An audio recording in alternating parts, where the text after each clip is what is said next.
गुरुजी प्रणाम। मो ना मानसी पात्र। आम ओडिया संस्कृति परंपरा रे आमे समस्ते विशेषकर आम हिंदू धर्मर सब नारी माने सब पुरुष माने समस्ते पूजा पाठ को बेसी प्राधान्य दे था। समस्त घरे प्रत्येकटी घरे आग राति पाहिले समस्ते पूजा ठाकुर पूजा करती। मो घरे मु ठाकुर पूजा करे। तेणु मोर ये प्रश्न आम जो ठाकुर पूजा कर सारा ठाकुर को नैवेद्य आकार भोग बाढ़ी दौचु जे प्रकृत में ठाकुर से भोग को ग्रहण करुछंती ना नहीं आ जदि भी ग्रहण करुछंती आमे केमिति जानिबा। बोधे ये प्रश्न मन को ये आसी शब्द व्यवहार करने पूर्व शब्दर अर्थ न बुझा कारण आम गोटे शब्द व्यवहार कले ओडिया घरे जे भोग दो भोगिबार अर्थ जहाँ आम बाबू भुंजन एवं भोग दीटी भिन्न अर्थ। भोगर अर्थ जे ताकू भोग करिबा जे ताकू आस्वादन करिवार कथा कुआ जायनी ताकू खाइबार कथा कुआ जायनी।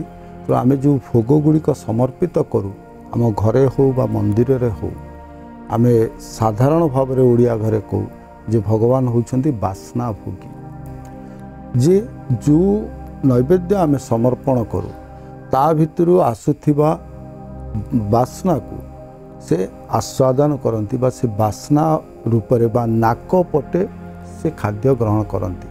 यदि ये आम पुणी कहवा जे नाक पटे खाइबा असंभव जहाँ विज्ञान को गले मध्य संभव।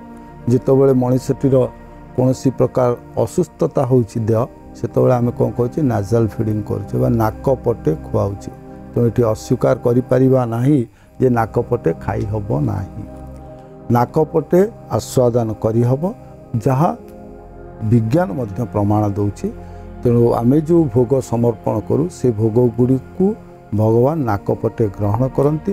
तो बासना भोगी एवं आपको नहीं अनेक तर्क वितर्क होगा परे आम बड़ ठाकुरों पाखे मध्य परीक्षा करा जाइछि ए विषय जे जेतेबेले आमे प्रसाद नहीं कि महाप्रभु पाखे दौचु प्रकृत में से आस्वादन करुचंती ना नाही। विदेशी मानक द्वारा आ भितरे अनेक तर्जमा करा जाइछि एवं तर्जमा परे से जितेबाला ओजन करा जाय कि अन्न समर्पण करा जाइछि जेतिकी मात्रा थिला भोग ही जितेबाला भोग मंडप को आसिला ता ओजन रे ह्रास घटिला। जदिओ आयतन रे बा परिमाण रे ह्रास घटी नाही से तो ओजन रे घसीछि।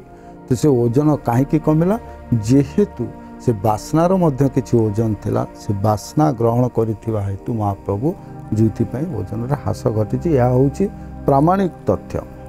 किंतु सबु समय रे सबु जगार प्रमाणर आवश्यकता न थाए कारण जहाँ आम समर्पण कलु सिटी जदि आम मन भितर आसे जे प्रकृत में ठाकुर ग्रहण कले कि नाही ताले आम समर्पण रे न्यूनता रहिला। का आम साधारण कथाटे बाया बाबांकर एठी मन रखिया कथा जे दान रे आउ दाबीदार न थाए। जदि आम दान कलु ताले दाबी नाही ताले दाबी नाही। तेणु आम प्रमाण खोजिबा आमर निर्भरता हम। किंतु जदि विज्ञान जुगरे आम विज्ञान तर्क को जाऊ ताले आम मध्य घरे जदि समर्पण मनोभाव रे आम नैवेद्य रखीचे नैवेद्य रे ओजन रे ह्रास घटिबो निश्चय। किंतु गुरुजी प्रश्न करथिबा सत्तांकर माने प्रश्नर जो मुख्य स्रोत ता हूँ मु जो भोग दूची ठाकुर ताको खाइले ना नाही एहा मु जानिबी केमती जहाँ को प्रमाण करिबा पाई जे निजे जो आमे भोग दौचे से भोगर ओजन जेमती आमे प्रमाण मागिले तो से प्रमाण निजे करंतु बा जदि प्रमाण चाहूचंती ताले निजको प्रथमे नामदेव करंतु। जेतेबेले भोग समर्पण कले नामदेव कर अजा पलैछंती बजार को एवं किछि दिन पाई दायित्व देइछंती नामदेव को जे भोग समर्पण करिवो ठाकुरों पाखे एवं जेतेबेले आसिक पचारछंती ठाकुर खाइछंती ना हाँ ठाकुर आसिले बसिले खाइले। तो केमिति हला ना नामदेवंकर दृढ़ भक्ति द्वारा। तेणु जदि प्रमाणर आवश्यकता अछि प्रमाण नबा पाई योग्यतार मध्य आवश्यकता अछि। तेणु प्रमाण पाइबा पाई से योग्यता प्रथमे अर्जन करवा दरकार तापर प्रमाण अपना छाए आसीजिव।